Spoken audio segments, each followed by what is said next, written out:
Hello friends, my name is Praveen Anchal and I welcome you all in our channel, YouTube channel of Core Academy, and this is the third lecture on the chapter The Rise of Nationalism in Europe, which is history lesson number 1. तो चलिए इसे start करते हैं। ये जो तीसरा lecture है उसमें हम लोग समझेंगे unification of Italy, Germany and Britain के बारे में। तो एक एक करके ये जो तीनों इंपॉर्टेंट कंट्रीज है उनकी यूनिफिकेशन के बारे में समझेंगे। और बिफोर स्टार्टिंग मैं आपको एक चीज बता देना चाहता हूं कि ये तीनों का तीनों जो टॉपिक है वो बहुत ही इंपॉर्टेंट है। हमेशा बोर्ड एग्जामिनेशन में क्वेश्चन आता ही है ना, तो इसको आपको बहुत बहुत बहुत अच्छे से समझना है। तो चलिए स्टार्ट करते हैं। That is part number 3, unification of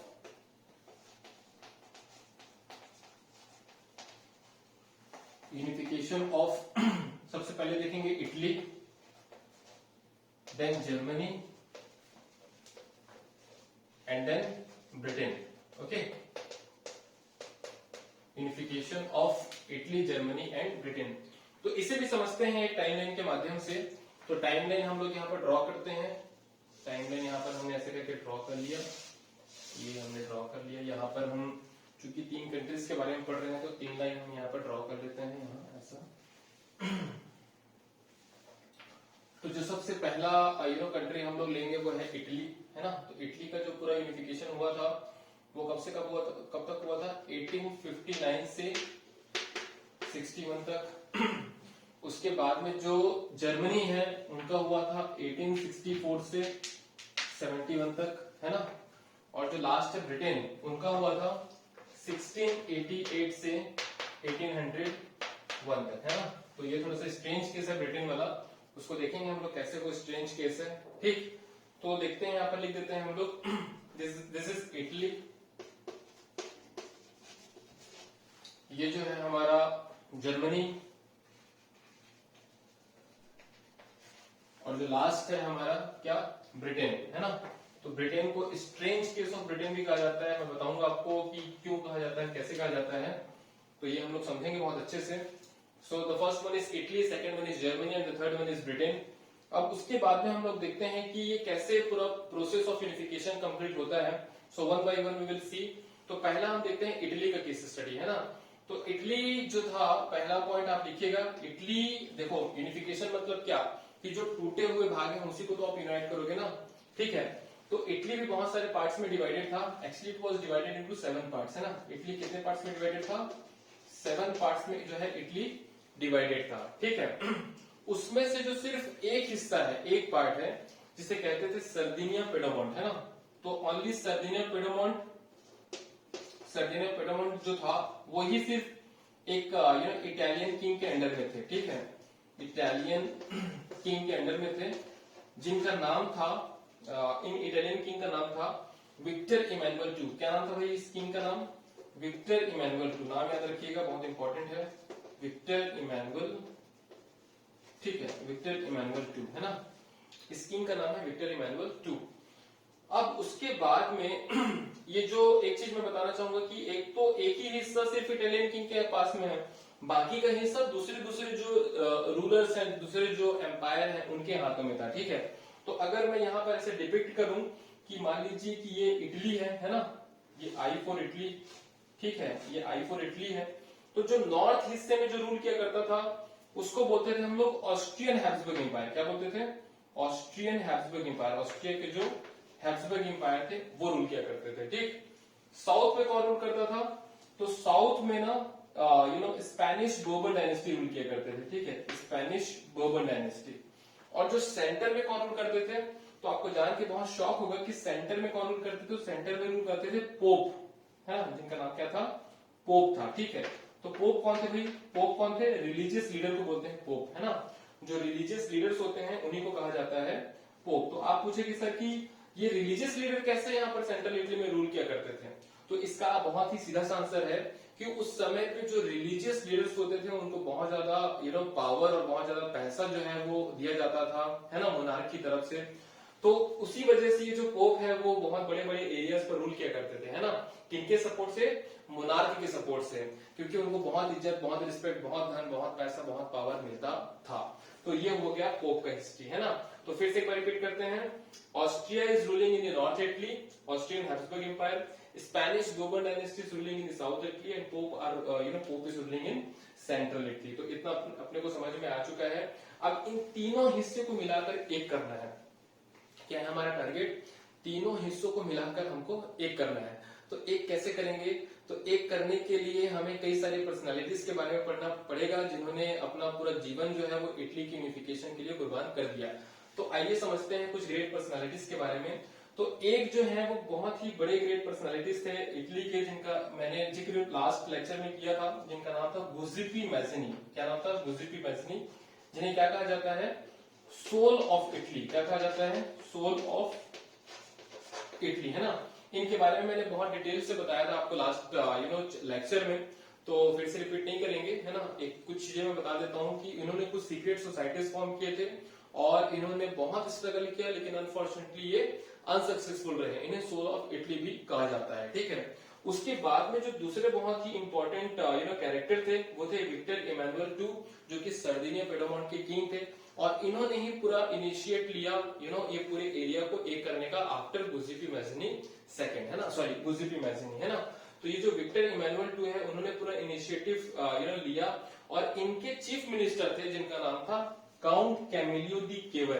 क्या नाम था इनके चीफ मिनिस्टर का? नाम काउंट कैमिलियो दी केवर। काउंट कैमिलियो दी केवर जो है ना वो बहुत ही डिप्लोमेटिक मास्टर थे। उनका जो ब्रेन था वो बहुत ही शार्प था, इसीलिए उन्हें क्या कहा जाता है? Mind of Italy. क्या कहा जाता है? माइंड ऑफ इटली, है ना, क्योंकि ये बहुत चतुर व्यक्ति थे, बहुत इंटेलिजेंट व्यक्ति थे, और इनका जो रिलेशन है ना फ्रांस के साथ में वो बहुत बेहतरीन रिलेशन था। और फ्रांस की आर्मी की सहायता से, क्योंकि उनके रिलेशन बहुत अच्छा था, इसीलिए उनकी आर्मी की मदद से, किनकी आर्मी की मदद से? फ्रेंच की आर्मी की मदद से काउंट कैमिलियो दी केवर, नाम बड़ा खतरनाक है, याद रखिएगा। काउंट कैमिलियो दी केवर ने कहां अटैक कर दिया? नॉर्थ इटली में। कौन रूल करता था? ऑस्ट्रिया के हैब्सबर्ग एम्पायर, है ना। और बहुत सक्सेसफुल तरीके से इन हैब्सबर्ग एम्पायर को, जो ऑस्ट्रिया के थे, उनको डिफीट करते हुए नॉर्थ इटली को कहां मिला लिया? मेन इटली में। और इन्होंने कब अटैक किया था? 1859 में, याद रखिएगा ना। तो ये जो नॉर्थ इटली में काउंट कैमिलियो दी केवर ने कब अटैक किया? 1859, ठीक है, याद रखिएगा डेट 1859, है ना। अब उसके बाद में एक और बहुत ही इंपॉर्टेंट पर्सनालिटी थे जिनका नाम था गुजिप्पी गैरिबल्दी। क्या नाम था? याद रखिएगा, गुजिप्पी गैरिबल्दी। तो एक का नाम है गुजिप्पी मैज़िनी, दूसरे का नाम होगा गुजिप्पी गैरिबल्दी, ठीक है, गुजिप्पी गैरिबल्दी। इन्हें क्या कहा जाता था? ये बहुत बड़े योद्धा थे, ही वाज अ वॉरियर, और इन्हें बिस्मार्क ऑफ इटली भी कहते थे, क्योंकि बिस्मार्क भी बहुत ज्यादा बड़े योद्धा थे, और बिस्मार्क के बारे में हम लोग समझेंगे जर्मनी में, ठीक है। तो Giuseppe Garibaldi was known as sword of Italy. क्या कहा जाता था इन्हें? स्वॉर्ड, तलवार थी ये, है ना, स्वॉर्ड ऑफ इटली। क्यों? क्योंकि बहुत बहादुर थे, was a warrior, very strong personality. इनके पास में रेड शर्ट नाम की एक आर्मी होती थी, इनका खुद का आर्मी था, और इन्हीं की मदद से इन्होंने कहां पर अटैक कर दिया? साउथ इटली में। तो गुजिप्पी गैरिबल्दी ने कहां अटैक किया? साउथ इटली में। कौन से साल में अटैक किया था? तो नाम लिखिएगा 1861। तो 1861 में गुजिप्पी गैरिबल्दी ने साउथ इटली में अटैक कर दिया, और बहुत ही सक्सेसफुल तरीके से बोर्बन डायनेस्टी ऑफ स्पेन को हराते हुए साउथ इटली को भी कहां मिला लिया? मेन इटली में। तो इस तरीके से आप समझ सकते हैं कि कैसे नॉर्थ इटली और साउथ इटली मेन इटली में मिल गया, है ना, बाय केवर एंड बाय गैरिबल्दी। उसके बाद में जो पोप का क्या होगा? तो पोप तो भाई एक रिलीजियस लीडर है। अब पोप देख रहा है कि जो नॉर्थ और साउथ इटली तो गए हाथ से, अब मेरा क्या होगा? तो उसने बहुत ही बुद्धिमत्ता दिखाते हुए क्या कर दिया? सरेंडर कर दिया।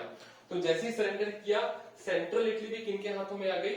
सेंट्रल इटली भी मेन इटली में आ चुकी थी पोप के सरेंडर करने के बाद। तो इस तरीके से जो पूरा यूनिफिकेशन है वो कब कंप्लीट हो जाता है? 1861 में। इसलिए आप देखेंगे तो ये स्टार्ट होता है 1859 में और कंप्लीट हो जाता है 1861 में, है ना। तो इस तरीके से जो पूरा इटली है वो यूनिफाइड हो जाता है। एंड आफ्टर जो यूनिफिकेशन, जो वहां के राजा बनते हैं, नए राजा, वो कौन बनेंगे? Victor Emmanuel II। तो Victor Emmanuel II after unification will become the king of united Italy.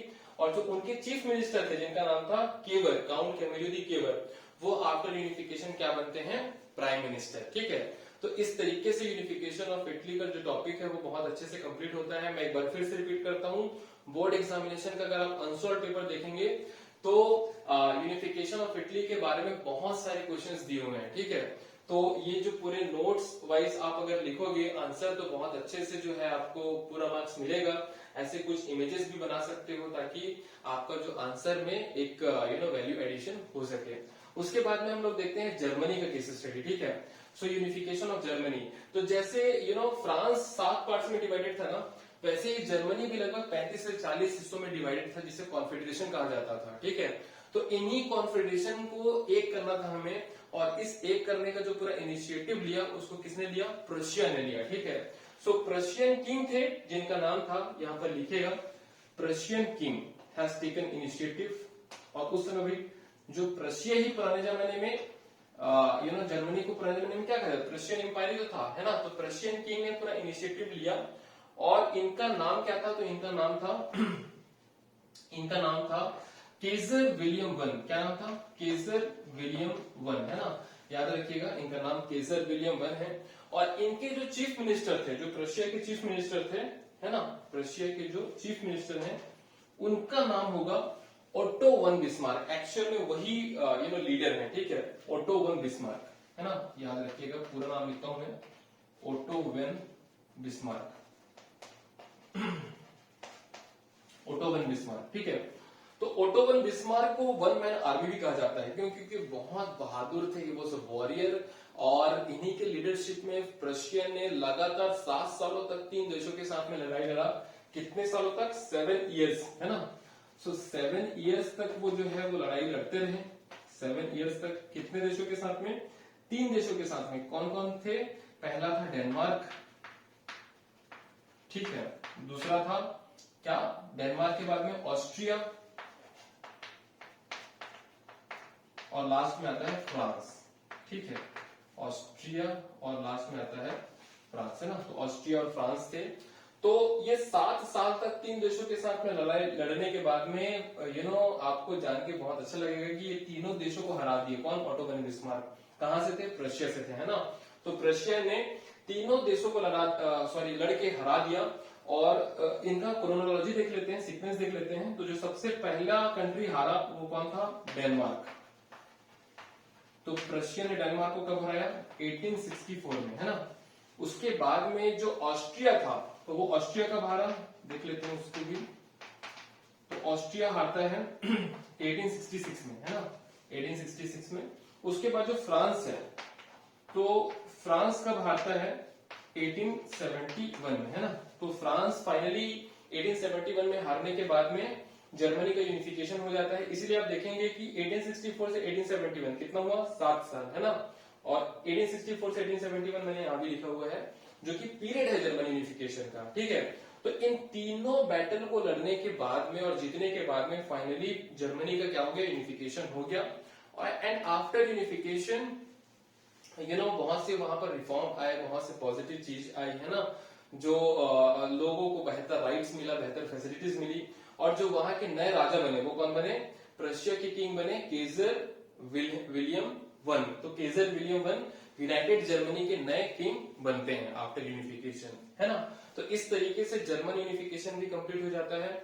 उसके बाद में हम लोग चलते हैं ब्रिटेन की तरफ, ठीक है। तो ब्रिटेन का जो केस था वो काफी स्ट्रेंज था, ठीक है। ब्रिटेन का जो केस था वो काफी स्ट्रेंज केस था, स्ट्रेंज केस, ठीक है। अब भाई एक क्वेश्चन आता है ये कि ये स्ट्रेंज केस कैसे था, है ना। तो स्ट्रेंज केस कैसे था, क्योंकि यहां पर जो है ना स्ट्रेंज केस इसलिए था क्योंकि पहली बात तो इसको बहुत ज्यादा समय लगा था अपने देश को यूनिफाइड करने में, है ना। वेरी लॉन्ग टाइम पहला, तो वेरी लॉन्ग टाइम इन्होंने लिया था, ठीक है। 1688 टू 1801। यहां पर अगर देखेंगे जर्मनी में 7 सालों तक लड़ाई लड़े, 3 देशों को हराया, जर्मनी यूनिफाइड हो गया, है ना। यहाँ पर अगर देखेंगे तो 2 देशों को हराया, 2 एम्पायर को हराया, है ना, ऑस्ट्रिया के और स्पेन के, और इटली यूनाइटेड हो गया, है ना। तो ये कितने साल तक चला, 2 सालों तक, है ना। जर्मनी का जो पूरा केस स्टडी था वो कितने सालों तक चला, स्ट्रगल था वो 7 सालों तक चला। लेकिन अगर आप ब्रिटेन का केस देखेंगे तो ये 113 सालों तक चला था, फ्रॉम 1688 टू 1801, है ना। तो इसीलिए ये बहुत लंबे समय तक चलने वाला पूरा यूनिफिकेशन प्रोसेस था। उसके साथ ही साथ यहाँ पर देखोगे तो 3 लड़ाई लड़ना पड़ा, काफी इंटेंस लड़ाई था, बैटल था। यहाँ पर 2 बैटल लड़ना पड़ा, है ना। लेकिन यहाँ पर ऐसा कुछ बड़ा बैटल नहीं हुआ था, no big battle took place, है ना, नो बिग बैटल, ऐसा कोई बड़ा लड़ाई झगड़ा नहीं हुआ था, ठीक है, नो बिग बैटल, ठीक है। तो इस वजह से जो ब्रिटेन का पूरा यूनिफिकेशन है उसे हम क्या कहते हैं, strange case of British unification, है ना। अब उसके बाद समझते हैं कि पूरे ब्रिटेन का यूनिफिकेशन कैसे हुआ। तो इसे समझने के लिए मैं एक मैप बनाना चाहूंगा आपके पास में, आपके सामने, सॉरी तो यहां पर देखिए, समझने की कोशिश करिएगा कि ये जो है हमारा इंग्लैंड, समझिए ये क्या है, हमारा इंग्लैंड है, ठीक। इंग्लैंड से ही लगा हुआ है वेल्स, इंग्लैंड से ही क्या लगा हुआ है, वेल्स। तो इंग्लैंड और वेल्स ना दोनों एक साथ हैं, ठीक है, इंग्लैंड और वेल्स तो क्या है बेटा, दोनों एक साथ है ना। और इसी के ऊपर में है एक और कंट्री जिसे कहते हैं स्विट्जरलैंड, ठीक है। तो स्विट्जरलैंड क्या है, इसके ऊपर में है, ठीक, स्विट्जरलैंड। और उसी के जस्ट वेस्ट साइड में है क्या, आयरलैंड। तो आयरलैंड कहाँ है, यहां पर है। तो मैं आयरलैंड को ना आई से डिपिक्ट कर देता हूं, ठीक है। तो ये हो गया आयरलैंड, है ना। तो देखो इंग्लैंड और वेल्स है, उसके ऊपर में क्या है, स्कॉटलैंड है, और इसके जस्ट साउथ साइड में, वेस्ट साइड में क्या है, आयरलैंड है ना। तो देखिए एक समय पे तो ऐसा कोई कंट्री और नेशन स्टेट का कॉन्सेप्ट तो होता नहीं था, एम्पायर हुआ करते थे। तो उस समय ये जो आइलैंड था, इनके बीच में वाटर वगैरह है, ठीक है, तो इसीलिए इनको आइलैंड कहते हैं, चारों ओर से पानी से घिरा हुआ है। तो इसे क्या कहते थे, ब्रिटिश आइल्स, क्या कहते थे, इस पूरे एरिया को अगर आप पूरा मिला दोगे ना, इस पूरे एरिया को अगर आप पूरा ऐसा मिला दोगे तो ये क्या बन जाएगा, ब्रिटिश आइल्स बन जाएगा। क्या बन जाएगा, ये पूरा एरिया ब्रिटिश आइल्स, है ना। तो ये जो अभी आप मैप देख रहे हो, ये ब्रिटिश आइल्स है। तो ये 1688 से पहले ये पूरा ब्रिटिश आइल्स हुआ करता था, जिसमें बहुत से इथनिक लोग रहते थे। इथनिक मतलब कि स्पेशल लोग जो एक पर्टिकुलर लैंग्वेज में बात करते हैं, जैसे हमने पावर शेयरिंग में देखा था, सिन्हालाज एंड तमिल, है ना। तो वैसे ही यहाँ पर जो है वो 4 प्रकार के एथनिक लोग रहते थे। एक का नाम था आयरिश, जो कि आयरलैंड से बिलोंग करते थे। दूसरे थे वेलिश, जो कि वेल्स से थे। तीसरे इंग्लिश, जो कि इंग्लैंड से थे। और चौथे स्कॉटिश, जो कि स्कॉटलैंड से थे, है ना। तो इतने प्रकार के जो लोग थे वो वहां पर रहा करते थे, जिसे कहते थे ब्रिटिश आइल्स, है ना। अब उसके बाद में ये मैं लिख देता हूँ यहाँ पर ब्रिटिश आइल्स, आपको ज्यादा आसानी होगी, ब्रिटिश आइल्स, ठीक है। अब उसके बाद में देखिए 1688 में होता क्या है ना, थोड़ा क्रोनोलॉजी समझिएगा, पीरियड समझिएगा, टाइमलाइन। तो सबसे पहला यहाँ पर मैं एक थोड़ा सा स्पेस और बढ़ा देता हूँ ताकि मैं और अच्छे से इसको समझा सकूं। तो ये वाला जो मैं स्पेस ले लेता हूँ, है ना, ठीक है। तो ये देखिएगा 1688 में क्या हुआ था, ठीक। तो 1688 में क्या हुआ, देखो एक समय पे जो इंग्लैंड है उसने लगभग पूरे दुनिया पर जो है वो कब्जा कर लिया था, ठीक है, जिसकी वजह से जो उनका पावर और पैसा बहुत ज्यादा बढ़ गया, है ना। तो इन पूरे 4 जो कम्युनिटीज हैं उसमें इंग्लैंड का जो पावर है वो बहुत ज्यादा बढ़ गया। इस वजह से इंग्लिश पार्लियामेंट ने वहां के जो रॉयल फैमिलीज थे उनके ऊपर प्रेशर डाला कि आप अपना पॉलिटिकल पावर हमको दो, है ना। तो इस तरीके से प्रेशर में आकर जो है वो पॉलिटिकल पावर जो वहां की रॉयल फैमिलीज थी उन किसको ट्रांसफर कर देते हैं, इंग्लिश पार्लियामेंट को, ठीक है। तो 1688 में क्या होता है कि इंग्लिश पार्लियामेंट को जो पॉलिटिकल पावर्स मिल जाता है ना, और यहीं से स्टार्ट होता है पूरा नेशन स्टेट बनने का कॉन्सेप्ट। उसके बाद में दूसरा बहुत इंपॉर्टेंट ईयर आता है 1707 में, 1707, देखिएगा 1707। तो 1707 में क्या होता है कि ये जो इंग्लैंड और वेल्स वाला एरिया है ना, वो किसको अपने में इनकॉर्पोरेट कर लेता है, स्कॉटलैंड को, ठीक है। तो now England, Wales plus Scotland are coming together under this 1707 act, जिसे एक्ट ऑफ यूनियन भी कहते हैं, ठीक है। तो इसमें क्या आ गया, अब मैं ये इंग्लैंड और वेल्स वाले पार्ट को सिर्फ ई से डिनोट कर रहा हूं, ठीक है, याद रखिएगा, ई प्लस एस। तो एस से क्या समझेंगे आप, स्विट्जरलैंड, है ना। तो स्विट्जरलैंड कहां पर मिल गया, इंग्लैंड और वेल्स वाले पार्ट में मिल गया। कौन से एक्ट से, 1707 के एक्ट ऑफ यूनियन से। और इसी पूरे एरिया को क्या बोलते हैं, इसी पूरे रीजन को क्या बोलते हैं, ब्रिटेन बोलते हैं। क्या बोलते हैं बेटा, ब्रिटेन, ठीक है। तो यहाँ ब्रिटेन ऑलरेडी लिखा हुआ है, लेकिन फिर भी मैं यहाँ पर छोटा सा डिनोट कर देता हूँ, बी फॉर ब्रिटेन। इसे ही United Kingdom of Great Britain भी कहते हैं, लेकिन आप सिंपली समझिएगा इसे क्या कहते हैं, सिंपली ब्रिटेन बोलते हैं। तो ये मैं यहाँ पर एक डिनोट कर देता हूँ। ये वाला जो एरिया है, ये वाला जो एरिया है, ये जो आप दिख रहा है, ये क्या कहलाएगा, ब्रिटेन कहलाएगा। क्या कहलाएगा, ये ब्रिटेन कहलाएगा। आप मैप में भी देख सकते हैं बहुत आसानी से। अब उसके बाद में एक ये जो पूरा ब्रिटेन का कॉन्सेप्ट बना था, तो इसमें जो इंग्लैंड है ना, वो चाहता था कि जो उनका कल्चर, उनका लैंग्वेज, उनका ट्रेडिशन ही पूरा बाकी जगहों पर इंप्लीमेंट हो। इसी वजह से ये फोर्स करते थे स्कॉटिश पीपल की कि आप जो है इंग्लिश में बात करो। और इनका एक पर्टिकुलर लैंग्वेज होता था स्कॉटिश लोगों का, जिनको बोलते थे गायलिक, है ना। तो गायलिक लैंग्वेज को जो है वो उतना प्रमोशन नहीं करते थे, और इसी वजह से स्कॉटिश लोगों को उतना ज्यादा अच्छा नहीं लगता था, ठीक है, क्योंकि हमेशा इंग्लिश लोग ही अपने कल्चर को उनके ऊपर में इम्पोज करते थे। उसके बाद में जो नेक्स्ट बहुत ही इंपॉर्टेंट ईयर है उसे कहते हैं 1801। क्या था? 1801।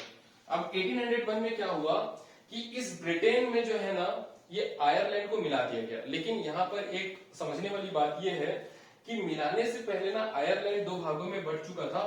It was divided into two parts, ठीक है। आयरलैंड जो है वो दो भागों में बढ़ चुका था। एक को बोलते हैं हम लोग नॉर्थ आयरलैंड, और एक को बोलते हैं हम लोग साउथ आयरलैंड, है ना। तो जो नॉर्थ आयरलैंड है ना, वहां पर कौन थे? प्रोटेस्टेंट्स थे, बहुत ज्यादा मात्रा में प्रोटेस्टेंट्स। और जो साउथ आयरलैंड में कौन थे? कैथोलिक्स थे। तो आप क्रिश्चियनिटी धर्म को देखोगे ना, तो उसमें दो विंग्स आपको मिलेगा, दो आपको सेक्ट्स मिलेंगे, है ना। एक को बोलते हैं प्रोटेस्टेंट्स और दूसरे को क्या बोलते हैं? Catholics.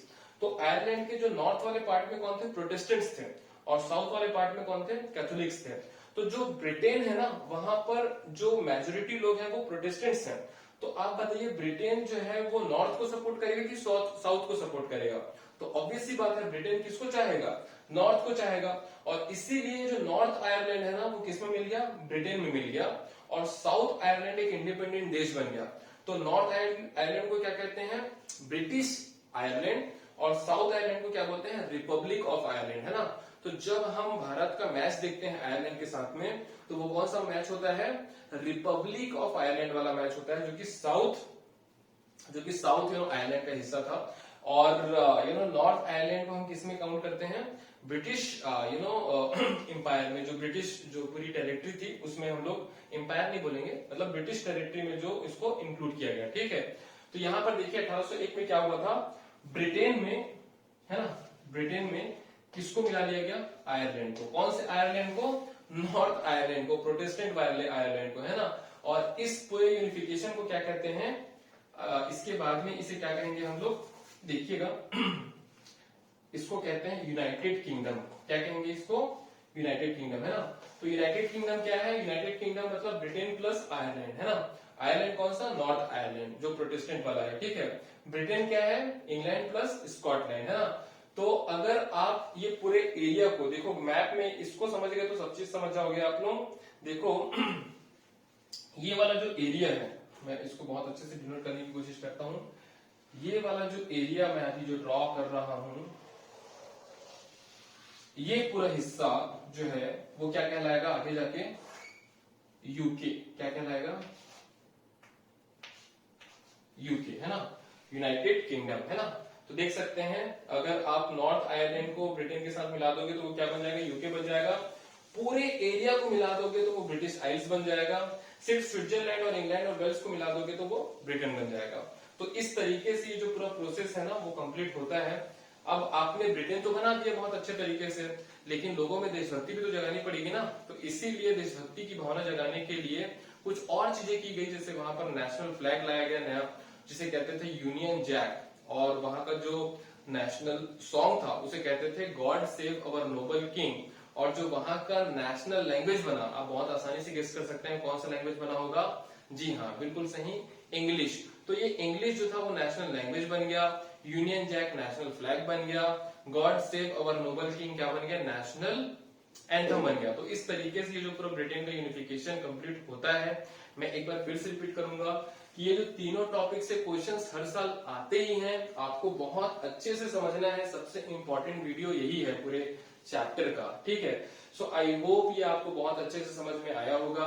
If you have any doubt, problem, confusion, you can comment below and let me know. We will meet in the next video where we will discuss about visualizing the nation and imperialism and nationalism. So thank you everyone. Bye bye. Take care.